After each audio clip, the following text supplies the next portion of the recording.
Hello বন্ধুরা, welcome back to my channel. তো সবাই কেমন আছো? আশা করছি ভালো আছো। তোমাদেরকে বলেছিলাম যে আমি ষষ্ঠী পুজো আছে, তো সেই জন্যে তারপরের দিন আকুর ভেজানোর পরের দিন আমি এখানে দেখো ওই ফুলগুলোই নিয়েছি, তার সঙ্গে নিয়েছি বেল ডাল, জোড়া বেল আর কি, জোড়া পেয়ারা, ওগুলো পাইনি, ডালগুলো নিয়ে নিয়েছি, আর আতা ডাল, আর আছে মুরলি ফুল, এরকম অনেক জোগাড় লাগে। এখানে নিয়েছি ভাতের চাল, সিঁদুর, হলুদ, এটা মা ষষ্ঠীর বাটা, এখানে আরও অনেক জিনিস দেবো, আতপ চাল, ঝিঙে, কলা।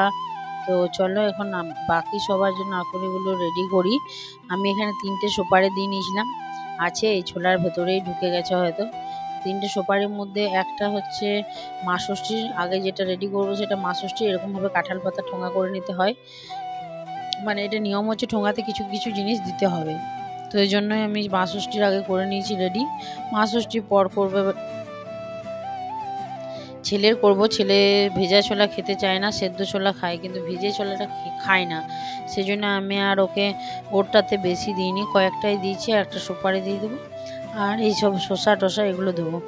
আর ও ছেলের বাবা গেছিলো মাছ ধরতে বাঁকুড়া দিকে, তো বাঁকুড়ার ওই সাইডে হয়ে গেলেই 1-2 দিন ধরে মাছ ধরতে গেছিলো, মানে ও শনিবার দিন রাতে গেছিলো, রবিবার সারাদিন মাছ ধরেছিল, তো রাতে ফিরে এসছে। তো ওখান থেকে বাঁকুড়া সাইডে যাবে, বেলেতর হয়ে পেরোলে জোড়া মন্ডা আর মেচা নিয়ে আসবে না, সেটা তো হতে পারে না। যেখানে জিনিস যেটা পাওয়া যায় সেখানে থেকে সেটা নিয়ে এলে বেশ খেতেও ভালো টেস্ট হয়। তো সেখানে ওর বাটাটা আমি রেডি করে দিলাম, এখানে ওকে একটুখানি দিয়েছি, এই যে মেচা দিয়ে দিয়েছি, বাঁকুড়ার মেচা, তার সঙ্গে জোড়া মন্ডা, এখানেও দিয়ে দিয়েছি মন্ডা, আর এই যে লাড্ডু। ছেলে মেচা অতটা পছন্দ করে না, ছেলেটা তো ওই জন্য দিইনি। কত জিনিস হয়েছে দেখছো, এত এত জিনিস নিয়ে পুকুর ঘাটে যেতে হয়, তারপর আবার বৃষ্টি পড়ছে, এরপরে একটা ঘটি নিতে হবে, তারপরে নিতে হবে ফুল টুলগুলো। তো ওই জন্য কলা টলা সমস্ত পুজো নিয়ে নিয়েছি। ওই জন্যে আমি তোমাদের সঙ্গে ফোনে পুকুর ঘাটে নিয়ে গিয়ে শেয়ার করতে পারিনি, অত জিনিস থাকে, তারপরে কাদা থাকে পুকুর ঘাটটায়, ওই জন্যে আমি আর পুকুর ঘাটে ফোনটা নিয়ে যেতে পারিনি। তো চলো এখন পুজোটা করিয়ে আসবো। পুজো করে এসে আমাদের একটা আজকে লাপুরি বলে একটা বানাতে হয়। তোমাদের এই ষষ্ঠী পুজোটা কেমন হয় আমাকে জানিও, আর লাপুরি জোগাড়টা এসে করব। তো বলেছিলাম যে লাপুরি বানাতে হয়, লাপুরির জন্য যেটা লাগে সেটা হচ্ছে কুমড়ো আর কচু, তো লাগেই, কুমড়ো কচু হয়ে গেলে লাগবেই। তো সেই জন্য কুমড়ো কেটে নিয়েছি, কুমড়োটা এত সুন্দর ছিল, বেশ দল মোটা ছিল কুমড়োটা।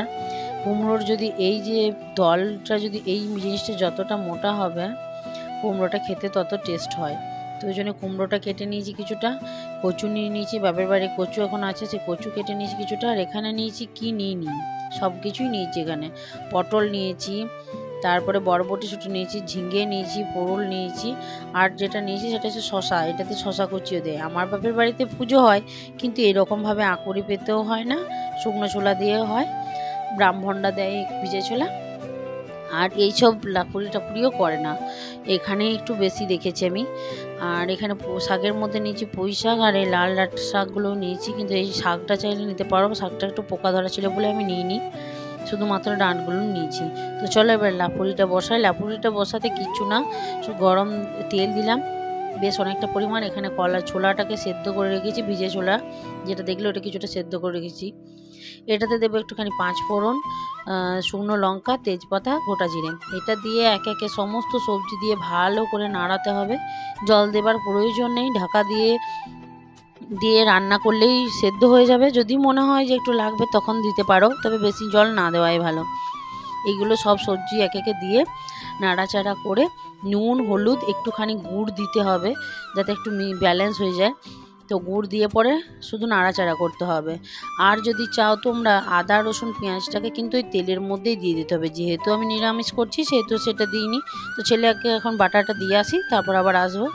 ছেলেকে বাটা দিচ্ছি, প্রথমে পুকুর ঘাট থেকে নিয়ে আসা জলটা একটুখানি দিয়ে দিতে হয়, সেটা দিয়ে দিয়েছি, তারপরে দিতে হয় হলুদ আর সিঁদুর আর দই, এইসবে ফোঁটা দিতে হয়, সেটাও দিয়ে দেবো, তারপর ওকে বাটাটা দিয়ে দেবো, একটু প্রদীপের তাপও দিয়ে নিলাম, এরপর বাটাটা দেবো।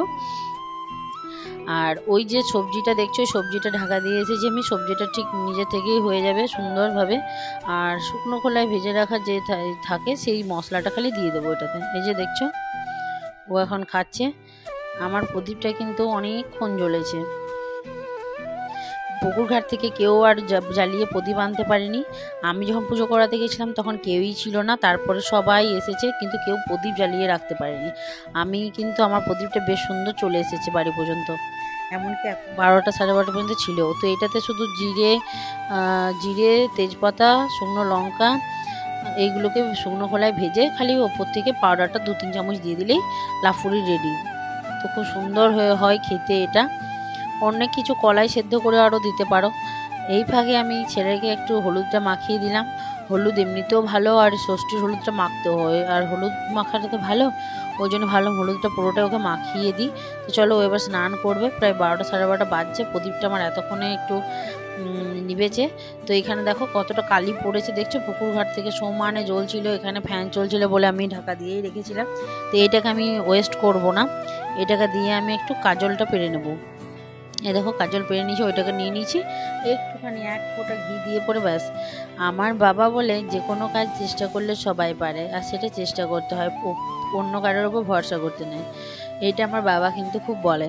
তো সেই জন্য আমি মায়ের কাছে দেখেছিলাম এইভাবে করে, ওই জন্য ভাবলাম অতটা কালি পড়েছে সেটাকে নষ্ট করব না, এইভাবে করে রেখে দিই। যে কোনো এখন তো এটা ছেলের ছোটোবেলার কাজললতা, আমার বাবা বানিয়ে দিয়েছিল এটা, কিন্তু এটা ষষ্ঠী পুজোতেই ব্যবহার হয় এখন তা বড় হয়ে গেছে। তো চলো একটু বাজার দিকে যাব আজকে।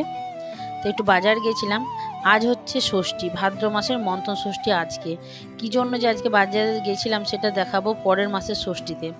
তো দেখো আজকে চাবড়া শাট বলে যে আজকে এটা বানাতেই হয়, ওই জন্য আমি একটু চাল গুঁড়ো ছিল, সেই চাল গুঁড়ো দিয়ে তালের দিয়ে সেটাও কিন্তু বাজার থেকে এসে করেছি, আবার বাবার খাবারও করে দিয়েছি। তো ওই জন্য দেখো করেছি আজকে। তোমরা খেয়ে নিও, কে বানিয়েছো বা কাদের বাড়িতে বানাতে হয় কিভাবে এই ষষ্ঠীর নিয়ম, সেটা আমাকে অবশ্যই জানাবে। চ্যানেলটা ভালো লাগলে অবশ্যই আমার চ্যানেলটাকে অনেক অনেক বেশি লাইক কমেন্ট শেয়ার সাবস্ক্রাইব করে দিও। সাবস্ক্রাইব করে বেল আইকনটা অবশ্যই প্রেস করো। বাজার থেকে এসেই এইসব নিয়ে করেছি। তো আজকের ভিডিওটা এইভাবেই শেষ করছি, আমার অবস্থাটা দেখতেই পাচ্ছ। চ্যানেলটা ভালো লাগলে অবশ্যই like comment share subscribe. Tata bye, ভালো থেকো সুস্থ থেকো, বাই।